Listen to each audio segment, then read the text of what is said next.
بسم اللہ الرحمن الرحیم۔ السلام علیکم۔ آج کا ہمارا موضوع ہے قسمت کا ستارہ۔ کوئی 400 سال پہلے کا ذکر ہے کہ پنجاب کے شہر چنیوٹ میں قریب حکیم صاحب رہتے تھے۔ ان کا نام علیم الدین انصاری تھا۔ انہوں نے بڑے لائق استادوں سے عربی فارسی طب کی تعلیم پائی تھی اور بڑے اونچے درجے کے طبیب یا حکیم بن گئے تھے۔ اللہ کی قدرت یا حکیم صاحب کی بدقسمتی کہ ان کے پاس بہت کم مریض علاج کے لیے آتے تھے۔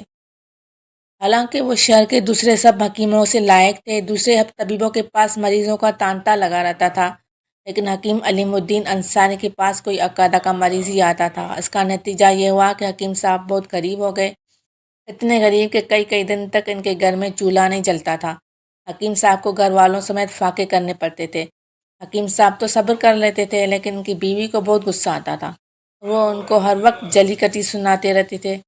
ایک دن حکیم صاحب شام کو گھر آئے تو اس نے ان کو اتنے طعنے دیے کہ اتنا برا بلا کہا کہ وہ روتے ہوئے دیر تک اللہ تعالیٰ سے دعائیں کرتے رہے کہ اے اللہ مجھ پر رحم کر، میری تقدیر بدل دے اور مجھے اتنا رزق عطا کر کہ میں غریبوں و محتاجوں کی مدد بھی کر سکوں۔ جب ان کے دل کا بوجھ ہلکا ہو گیا تو سجدے سے سر اٹھایا۔ اس وقت انہوں نے یوں محسوس کیا کہ اللہ تعالیٰ نے ان کی دعا قبول فرما لی۔ شام اور عشاء کی نماز پڑھنے کے بعد وہ گھر آئے اور چپکے سے اپنے بستر پر لیٹ گئے۔ تھوڑی ہی دیر گزری تھی کہ حکیم صاحب کے گھر کا دروازہ کسی نے کھٹکھٹایا۔ حکیم صاحب چراغ لے کر باہر نکلے تو دیکھا کہ محلے کا چوکیدار باہر نکلا کھڑا ہے اور اس کے ساتھ دو آدمی ہیں جو پردیسی معلوم ہوتے ہیں۔ ان آدمیوں نے حکیم صاحب کو سلام کیا اور پھر فارسی زبان میں کہا کہ حکیم صاحب، ہم ایک تجارتی قافلے کے آدمی ہیں، ہمارا قافلہ کابل سے آگرہ جا رہا ہے۔ ہمارے قافلے نے آپ کے شہر کے قریب رات بھر کے لیے پڑاؤ ڈالا ہے۔ ہمارے قافلے کے سردار ملک مظفر خان کے پیٹ میں دیر سے سخت درد ہو رہا ہے۔ اس درد نے ان کے ہوش و حواس کم کر رکھے ہیں۔ آپ ہمارے ساتھ چل کر ان کو دیکھ لیں، کوئی ایسی دوا دیں کہ جس سے اس کو جلد از جلد آرام آ جائے۔ حکیم صاحب نے ان سے مریض کے بارے میں کچھ اور باتیں پوچھی جس سے ان کو اندازہ ہو گیا کہ درد کا سبب کیا ہے۔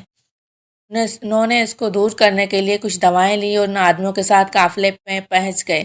ان کا اندازہ یہ تھا کہ مریض کو کولنج کے درد میں مبتلا ہے۔ اب جو مریض کو دیکھا تو ان کا اندازہ درست نکلا۔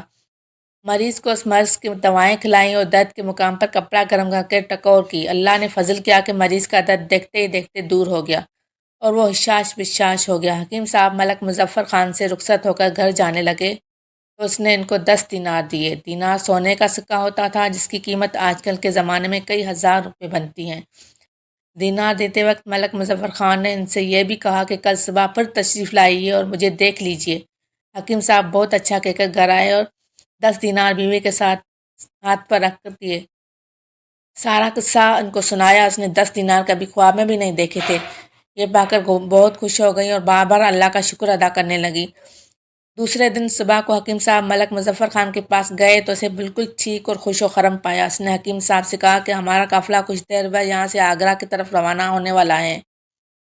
میں چاہتا ہوں کہ آپ بھی ہمارے ساتھ چلیں۔ آپ کا راستے کا سارا خرچ میں دوں گا۔ آگرہ پہنچ کر آپ کے مطلب کا انتظام بھی کر دوں گا اور کبھی موقع مل گیا تو آپ کو جہانگیر بادشاہ کی ملازمت بھی دلا دوں گا۔ مطلب وہ مکان ہوتا ہے جہاں بیٹھ کر طبیب مریضوں کو دیکھتا اور ان کا علاج کرتا ہے۔ حکیم صاحب نے ملک مظفر خان کا شکریہ ادا کیا اور کہا کہ میں آپ کے ساتھ جانے کے لیے تیار ہوں، بس اتنی اجازت دیجیے کہ گھر والوں کو اطلاع دے آؤں۔ ملک مظفر خان نے کہا ٹھیک ہے، آپ یہ 20 دینار لیں اور اپنی بیوی کو بچوں کو دے کر میرے پاس واپس آ جائیں۔ حکیم صاحب نے گھر جا کر بیوی کو 20 دینار دیے اور اسے یہ بتا کر کہ میں قافلے کے ساتھ قسمت آزمانے کے لیے آگرہ جا رہا ہوں، واپس مظفر خان کے پاس آ گئے اور قافلے میں شامل ہو گئے۔ چنیوٹ سے آگرے تک کے سفر میں قافلے کا کوئی آدمی بیمار ہو جاتا تو حکیم صاحب ہی ان کا علاج کرتے۔ وہ تندرست ہو جاتا تو خوش ہو کر حکیم صاحب کو کچھ نہ کچھ انعام ضرور دیتا۔ آگرہ پہنچ کر حکیم صاحب کے پاس اتنی رقم جمع ہو گئی کہ انہوں نے اپنا مطلب قائم کر لیا۔ تھوڑے ہی دنوں میں وہ لائق اور قابل حکیم کی حیثیت سے مشہور ہو گئے۔